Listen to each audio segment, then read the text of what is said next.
अब ये next topic है हमारे पास जायरोस्कोप।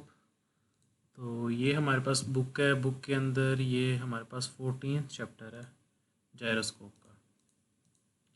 ठीक है, जायरोस्कोपिक कपल एंड प्रीसेशनल मोशन। तो जायरोस्कोप, इसमें थ्योरी भी है, न्यूमेरिकल्स भी हैं। तो ये जायरोस्कोप है। अब इससे आपको मैंने कहा कि आपको एक वीडियो दिखा दूं ताकि आपको समझ आ जाए, फिर हम ये सारा पढ़ते हैं। तो एक इंट्रोडक्शन में मैंने एक वीडियो ये देखी है, ये अच्छी थी, तो मैंने ये सोचा कि आपको ये जायरोस्कोप के बारे में कि होता क्या है एक्चुअल में, उसके बाद इसकी थ्योरी आपको ज़्यादा समझ आ जाएगी। एक्चुअली ये एक व्हील है।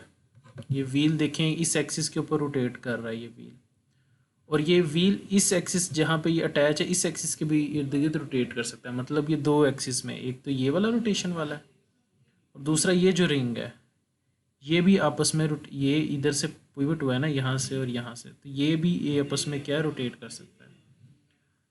अब ये देखें, नॉर्मली अगर हम इसको देखें ये बैलेंस नहीं होता। आप किसी भी चीज़ के ऊपर इसको बैलेंस करने की कोशिश करते हैं जायरोस्कोप को, ये बैलेंस नहीं होगा, ये गिर जाएगा क्योंकि उसमें कोई भी फोर्स नहीं है। और ये मैंने बताया कि ये व्हील यहाँ पे रोटेट कर इस एक्सिस में, और ये जो एक सर्कल है ये भी इस एक्सिस पे रोटेट कर सकता है। अब क्या है कि अगर हम इस व्हील को रोटेट करवा देते हैं एंड देन इसको बैलेंस करने की कोशिश करते हैं किसी भी सरफेस पे, तो आप देखिएगा ये फ़ौरन बैलेंस हो जाएगा। ये एक बहुत कॉम्प्लिकेटेड सा बिहेवियर है, ये इतना ईजी नहीं है कि आपको फ़ौरन समझ आ जाए कि ये कैसे है। अभी बस आपको ये जायरोस्कोप के बारे में बता रहा हूँ। अब देखें, इसको वो यहाँ पे बैलेंस करता है, ये बैलेंस हो गया। अभी ये सिर्फ एक ही एक्सिस पे रोटेट कर रहा है, दूसरा रिंग आपका रोटेट नहीं कर रहा। ठीक है, तो वो भी रोटेट कर सकता है। अब इसको ये एक इसके ऊपर बैलेंस करने की कोशिश करेगा, देखें ये इसके ऊपर भी बैलेंस हो जाएगा। ये देखें, अब ये देखें ये दूसरे एक्सिस पे भी रोटेट कर रहा है, व्हील भी रोटेट कर रहा है एंड जो उसके ऊपर जो एक और व्हील था वो भी रोटेट कर रहा है। तो मैंने आपको बताया था कि दोनों चीज़ें जो हैं वो रोटेट कर सकती हैं, और वो रोटेट करके क्या है, बैलेंस कर रहा है अपनी जो भी मोशन है।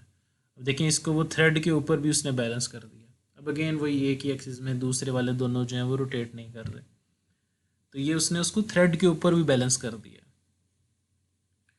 तो ये एक डिफरेंट बिहेवियर है कि कोई भी एक रोटेटिंग चीज़ है वो रोटेट ही करती रहेगी अपने एक्सिस के अराउंड, जब तक आप उसको कोई एक्सटर्नल रेजिस्टेंस फोर्स नहीं लगेगी उसकी मोशन को डिस्टर्ब करने के लिए। बेसिकली कुछ इस तरह की थ्योरी है इसके पीछे।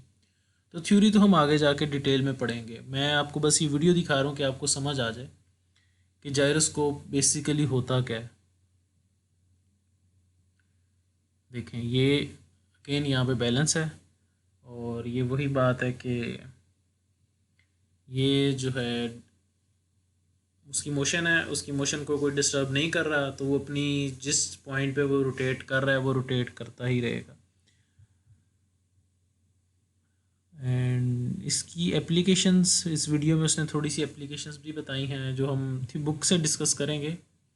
लाइक प्लेन्स में उसने बात की है, प्लेन्स में जो मॉडर्न प्लेन्स हैं उसमें जायरोस्कोप यूज़ होता है।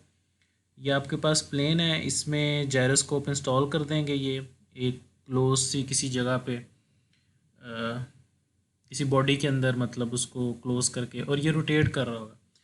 अब ये रोटेट कर रहा होगा तो देखें उसने बताया है कि ये रोटेट कर रहा है तो ये स्ट्रेट लाइन में जाएगा, फॉल नहीं करेगा। तो ये रोटेट कर रहा है, और जैसे ही प्लेन को टर्न करेंगे तो ये उसकी जो पायलट को लोकेशन बताएगा, क्योंकि ये तो स्ट्रेट ही रहेगा, ये तो टर्न नहीं करेगा। ठीक है, और ये कॉन्टैक्ट उसका मैक्सिमम पॉइंट है जहाँ पे वो कॉन्टैक्ट करा है। तो ये प्लेन्स की उसने एग्जांपल दिया।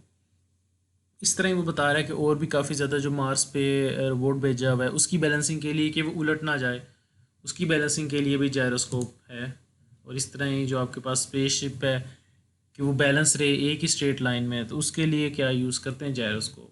बेसिकली जायरोस्कोप वही बात है ना कि अगर ये रोटेट कर रहा होगा तो ये स्ट्रेट रहेगा, जब ये स्ट्रेट रहेगा तो उसके साथ जो भी चीज़ अटैच है वो भी स्ट्रेट ही रहेगी।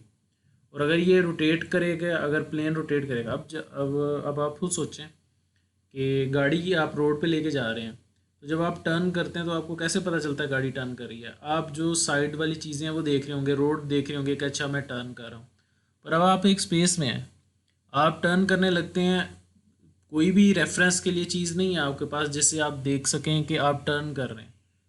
तो फिर उस केस में आप क्या करेंगे, उस केस में ये जायरोस्कोप रेफरेंस बन जाएगा, क्योंकि ये रोटेट कर रहा है और इसने स्ट्रेट लाइन में रहना है। हमने पीछे वीडियो में देखा है स्ट्रेट लाइन में रहता है, और जब भी ये रोटेट करेगा प्लेन, जब वो मुड़ रहा होगा या टर्न ले रहे होंगे, तो ये जायरोस्कोप जब सीधा होगा तो फिर वो इससे कंपैरिजन करेगा कंप्यूटर उसका प्लेन का, एंड देन वो पायलट को बताएगा कि जायरोस्कोप की पोजीशन लेस्पो 0 डिग्री पे थी और प्लेन की जो पोजीशन है वो 10 डिग्री पे आ गई है, तो हम 10 डिग्री जो है वो रोटेट कर रहे हैं।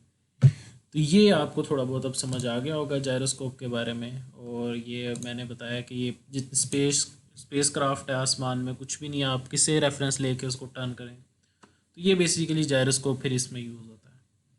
तो ये तो बेसिकली थोड़ी सी थ्योरी थी। अब जब मैं आपको ये सारी चीज़ें बताऊंगा तो अब आपको ज़्यादा समझ आ जाएगी। ये देखें यहाँ पे जायरोस्कोप बना हुआ है और ये एग्जैक्टली वही जायरोस्कोप है कि ये रोटेट कर रहा होगा। देखें एक ये एक्सिस है जिसमें वो व्हील रोटेट कर रहा था, फिर एक ये वाला जो हमारे पास व्हील है ये भी रोटेट कर सकता है, इसने ये एक्सिस बताई है, एंड ये जो ये वाला ब्लू वाला है ये इसके अंदर भी रोटेट कर सकता है।